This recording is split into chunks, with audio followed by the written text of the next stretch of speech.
2015, terceira parte, o Gimel. Nós falamos já o Aleph, o Beit e agora o Gimel, a terceira letra, o número 3, numa sequência de 8. E falamos também que nós estamos fazendo essa série de interpretações através de 4 principais livros antigos do hebraísmo. Primeiro, o Tanakh, que contém toda a Bíblia. O segundo, o Haveri HaKadashá em hebraico, que é o Novo Testamento.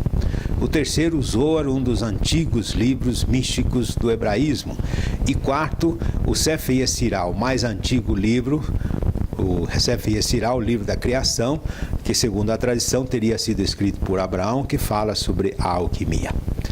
E esses 4 livros é o Tanakh, o Haveri HaKadashá, o Zohar e o Sefer Yetzirah.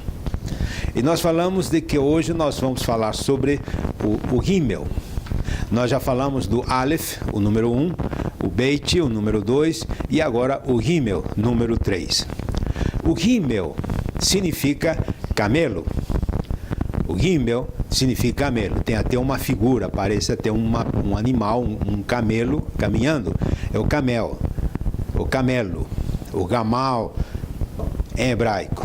Significa, segundo os antigos essênios, dentro da interpretação filosófica, teológica, o camelo, o Gimel, significa correr atrás, a água primordial significa a riqueza e significa a abundância.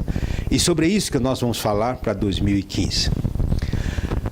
E nós vamos continuar falando nas 3 linhas da interpretação, do Bereshit, do Gênesis, do João, do Evangelho de João, o essênio, e do Apocalipse de João, o essênio. Em primeiro lugar, no Gênesis, no Bereshit, nós encontramos o Gimel, representa o terceiro dia da criação. E diz o texto do Bereshit, do Gênesis, que no terceiro dia, Deus teria juntado as águas, o Maim, debaixo do Shamaim, debaixo do céu. E esse juntar as águas debaixo do céu, diz a expressão, traduzida em português, juntou as águas num só lugar. Essa expressão, um só lugar, é a expressão El Makon Echad. El Makon Echad significa juntou tudo num só lugar. Mas o impressionante da língua hebraica, do Bereshit, dos textos bíblicos, dos textos antigos da alquimia e dos textos místicos, é que essas 3 palavras que significa juntou tudo num só lugar, são 3 palavras, mas são 3 palavras, são 3 nomes de Deus. A palavra El é Deus, Makom é Deus e Echad é Deus. São 3 nomes de Deus juntos que significam num só lugar. E eu quero analisar a palavra El. A palavra El, que seria o singular, representa, significa a direção para, a meta para alcançar.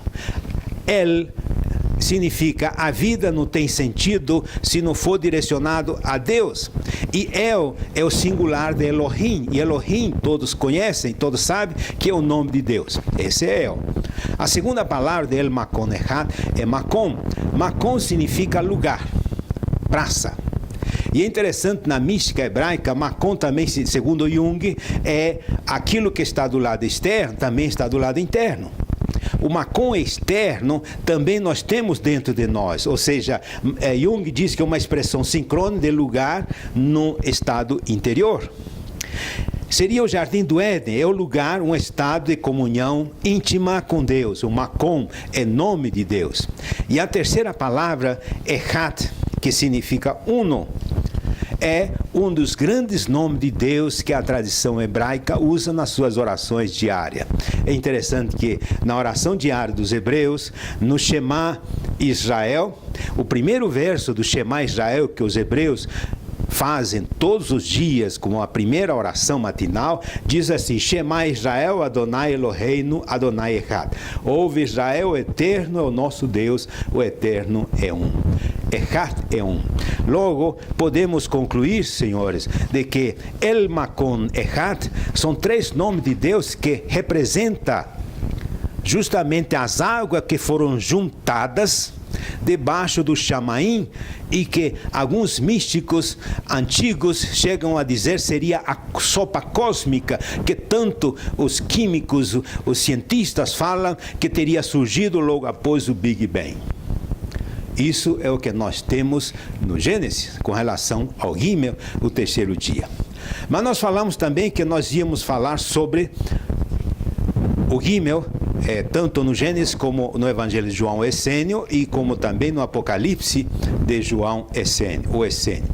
No Evangelho de João, o Gimel corresponde ao terceiro sinal. No João, nós temos 7 sinais, diz o texto do Evangelho, do quarto Evangelho de João. São 7 sinais. E o terceiro sinal é justamente o Trito Sema. O terceiro sinal. Esse terceiro sinal aconteceu à beira da piscina de Siloé, a piscina de Betesda. Diz o texto que muitas pessoas aleijadas, paralíticos, com cheio de doenças, estavam ao redor da piscina esperando que um anjo, pela tradição hebraica, descesse, movimentasse as águas para que houvesse uma cura da primeira pessoa que descesse naquela piscina. E lá estava um paralítico há 38 anos, quando o Messias chegou e perguntou para ele: queres ficar são? Sabe o que o paralítico disse? Senhor, há tantos anos que eu estou aqui, não tenho ninguém para quando as águas se movimentam, possam me carregar até as águas, porque até chegar lá, outros já entraram. Ele dependia dos outros. Senhores, o mestre dos mestres não perguntou para ele por que ele não foi curado. Ele perguntou se ele queria ser curado. O que o Messias estava fazendo naquele instante, era mexer nas águas internas dele, no El Makon Echat, na praça, no Makon que estava dentro daquele ser. Todos nós temos dentro de nós, como diz Jung, o que está externo está interno. Nós temos dentro de nós o Deus, o divino dentro de nós. E é interessante quando Nietzsche, o grande Nietzsche, Friedrich Nietzsche, falava de que Deus está morto, não era que ele dizia que ele era ateu, que dizia que Deus tinha morrido. O que estava morto era o Deus pendurado nas paredes, o Deus pregado pelas religiões, que na realidade não é mais nada do que apenas uma pequena figura do que poderia ser Deus. O verdadeiro Deus, segundo ele, estaria dentro de cada um.